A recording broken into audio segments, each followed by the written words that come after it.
Que se passe-t-il avec certains GSM en réparation sous garantie? Les plaintes se multiplient. Un téléphone qui ne s'allume plus est refusé en garantie pour des dégâts imaginaires. On a reçu un courrier disant que le problème était bien issu d'un choc, mais cette fois-ci on nous parlait de la carte mère. Certains réparateurs agréés inventeraient des pannes pour gagner plus. Mensen worden door Dynafix bedonderd, en niet een beetje. Le client est alors coincé. Soit il abandonne son GSM, soit il paye bien cher la réparation, soit il paye encore pour récupérer son GSM non réparé. Tout est illégal. Le consommateur ne doit rien payer. Le consommateur se laisse trop souvent avoir. Il est temps d'agir.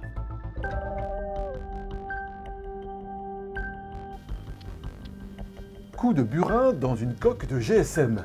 Original, hein?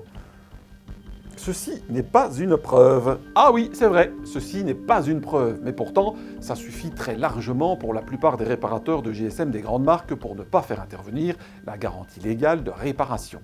Pour les consommateurs, bien sûr, il existe des recours, mais vous allez le voir, il s'apparente souvent à un véritable parcours du combattant. La preuve. Lorsque Marc Mathieu a reçu un courrier du réparateur pour le GSM de son fils, il savait que c'était mauvais signe. C'est là qu'une intervention gratuite sous garantie s'est subitement transformée en devis de réparation à prendre ou à laisser. Soit il gardait le GSM, on devait l'abandonner, soit on devait le récupérer non réparé pour 36 €, soit faire la réparation pour 287 €. Et là, on était un peu surpris. Pour éluder la garantie, les réparateurs ne manquent vraiment pas d'air.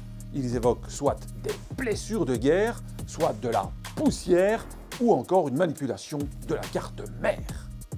Notre témoin, lui, a eu droit à la vitre arrière griffée, puis à l'éventration du GSM. Pourtant, lors du dépôt de l'appareil pour réparation, tout était OK.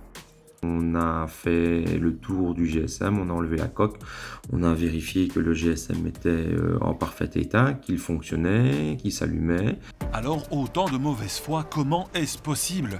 C'est l'émission néerlandaise Kassa qui a trouvé la réponse en approchant un réparateur de la société Dynafix, société qui répare chez nous aussi les appareils de la marque Samsung. Als je het hem niet op garantie gooit, kunnen ze veel meer verdienen. Er zijn nog veel meer onderzoekskosten en reparatiekosten gemoeid. Helaas over de rug van de consument.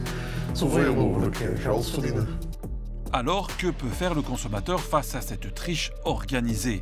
Avant tout, porter plainte auprès des services économiques et de l'ombudsman.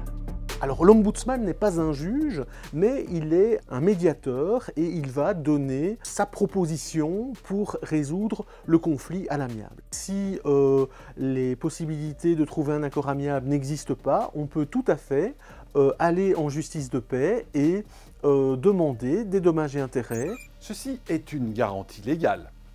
Et ceci, c'est la garantie de la garantie. Mais encore faut-il pouvoir se la payer. Finalement, la meilleure garantie, c'est juste de la chance. La chance d'avoir obtenu, lors de votre achat, un appareil en excellent état.